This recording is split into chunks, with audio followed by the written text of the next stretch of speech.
Ang Lumyang Boreal Cave ay isa sa mga dinarayo sa Sagada.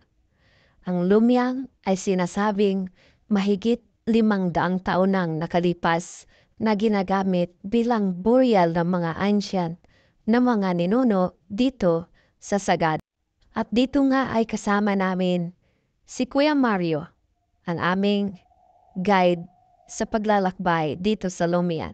At pakinggan nga natin ang kwento ni Kuya Mario kung ano ang istorya sa likod ng isang Lumyang Boreal Cave. Na i-prepare tapos sa hapon naman yung katawan.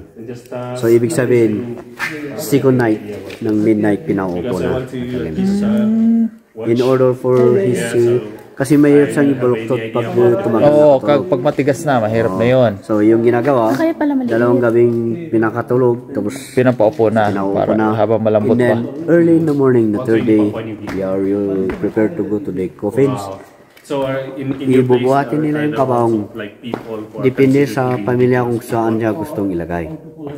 Dito, na area na to. Or the high coffins. Oh, okay. Pero depende sa kung kaya ng pamilya. May bayad. Hindi. Sa gastos lang. Hindi po. Hindi kaya ng pamilya. Depende sa pamilya. Kasi yung mga process naman dito, marami pa rin. For example, tumanda siya, nag-asawa, nagkataon, maraming apo, pwedeng ilagay sa ganito. Pero noon, kasi if they died in accidents, they are separated. Scattered sila. Siyempre, iba yung paglilibingan ng namatay na aksidente. Iba yung pagkalibing ng mga inborn naman na tumanda. Ganyan. So magkakaiba. So sa panahon ngayon, lahat free naman sa cemetery. Cemetery na. Pero yung paglilibing ng ganito, kailangan decided sa pamilya din. So pwede rin siya pala. Hindi yung kaya, yung problema, yung kung gusto ng pamilya. Kung willing kasi sa Sagada, we are requested the whole part of the community was being help each other. Kaya tulong-tulong yan, hindi basta-basta pamilya lang nagagawa. For example, yung paglalagay ng tulong-tulong din sila. Yung pagbubuhat, tulong-tulong din kasi yung ginagawa. Ang dahilan kung pa 3 gabi lang, 3 nights. Because 2 nights from the house, sleeping, and when we have no balsamo, kaya hindi tatagal. Walang formalin. Kaya, pinaupo within 24 hours, and then, early in the morning, prepare na yung kabaong, tapos yung katawan naman, binubuhat sa bahay. So, from the house, they carried one by the whole community and then bring it to the area where he likes. So, dito na ang ating kabaong nakalagay. Tapos yung katawan yan yung binubuhat. Buhat lang. Iba lang sa aking coffins kasi yung makikita natin naman nakahang. Nakahang. Dito, naka-arrange siya. Yung problema dito may mapahaba. Nakarating na yung mga Amerikano. Kaya some of them in a normal position. Kasi before na wala pang Americans ay nakaupo o nakabaluktot. Most of them they are in the fetal position. In times of American, nandito na sila, normal position, nakahiga lang. Nakahiga at saka naka-normal position kasi you respect how the American went. Ayos. Paano po nila nilalagay Marami tayong natutunan. Paano po nila nilalagay doon? Mas marami pa dyan. Yun o. Paano po nila nilalagay doon? Ayun lang, kasi mas mahirap noon. They are using the wild vines for it and helped by the people to coming out there. Yung problema ngayon, wala nang wild vines. Yung dahilan kung bakit dito inilagay, lahat ito ay kinaburan ng mga wild vines, yung mga damo. Kaya hindi makapasok yung mga hayop.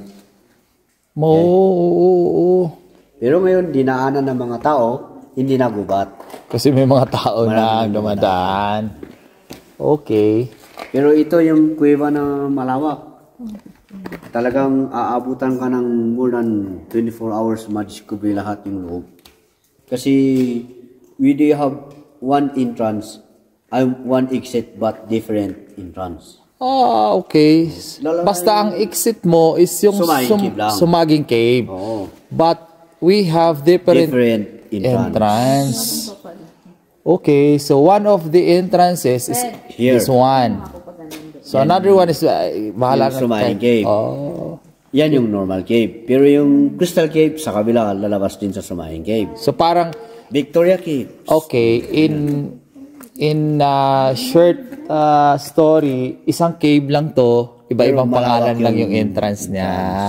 Okay, got you. So, dito So, Sumaging Cave, ibang entrance yun, and then ibang pangalan din yung cave na yun, ibang cave din yun. Pero ito na yung cave na yun, dire-diretso lang siya. So, how the cave was developed? Dahil ba to sa nature lang or dinevelop? Nature. Kasi hindi talaga yung dinevelop siya ng this land in Spanyol, dinevelop siya ng Americans. Even since Spain are not colonized our Oh, so ibig sabihin, Sagada is also not colonized by Spanish. No. Hindi. Isa din pala to sa lugar na, isa din pala sa mga lugar na lumaban sa Spaniard. No, just like hindi. Yung mahirap lang, hindi dumating, hindi umabot. So hindi nila narating. Yung mga Espanyol, dumaan sa from the road. Papuntang Bundok, Banawe, okay. Kasi that's our national road. Pero in the top of the mountain, okay, the highest hill ay hindi nila na sakop yan kasi hindi nila kayang akyatin. Tapos yung mga tao kasi dito nagkaisa. Even there are few people but they are tulong-tulong sila. Tapos headhunters karamihan. Kaya isipin mo naman, ibagsak mo yung bato, bababa. Wala. Patay sila lahat. Patay sila lahat. Yeah. Nice, Tapos nice. yung mga Pilipino noon, most of them are warriors. Oo. Yes. Yung alam ko kasi, this area is parang like yung mga Muslims area sa Mindanao na talagang fighters, tulong-tulong. It's the same but the religion here is not iba. Yeah. Kasi dito, we have the ancestral domain. Before the American came, we have the law. Must been justified by the elders. So until today, it's been respected by the LGU. So ibig sabihin, all of the lands here is the ancestral domains. Yes. Walang nagmamayari. Ngayon nagdahan-dahan na may title ng iba. Meron. Pero yung diferensya, hindi ibinta sa ibang dayuhan. Bawal. It's only the blood Sagada can buy. Okay. Ayos. May mga buto pa po dyan. Meron po. Oo, kasi ano yan So, pag undas naman, we are not allowed to come here. Because we believe that the spirit is calm. So, dapat solemn. Walang tao dito, tahimik. Kasi yung paniniwala, yung spirito naman, ang lumalabas at halubilo doon sa Pero yung cementerio, kayo mismo ang pumunta at dadalo sa kanila. Okay. And that's the American way. But this is the pagans. Yung mga pagans ang sinasabi namin, yung naniniwala sa mga iba't ibang espiritu. We believe in the different gods and goddesses also. Because we are nature lover, environmentalist. Oo nga. Usually, before yata, parang ang iba, they pray for yung mga revolto, mga ganyan-ganyan, mga pagan, di ba? So, kahoy, punong kahoy. Also you? Yes. Actually, in Sagada, they are pagans. Almost? Almost, yes. That's why when you go there, not a Catholic, it's Episcopalian, because we are colonized by American. Yes. Okay. Catholico is from the part of Bontoc. Yeah, kasi doon sila na Spanish. Pero sa Sagada, even since they are not that colonized. Kasi mga Amerikano nakarating dito. That's why when you read from the road, we have Staunton Road. Kasi Reverend John Staunton is the first missionary to came in Sagada, and and at the same time, engineer siya. Kaya pwede niyang alam kung saan ilalagay yung simbahan, eskwelahan. And that's how we are going to see it later on. Kaya pala most of yung mga tourist area is mga American name, like Pottery. May pinangalan pala siya sa Amerika na bata, no? The archetype is art. Yeah, art is American. American. So, guys, andito kami sa Lomiang Cave. Jared, picture.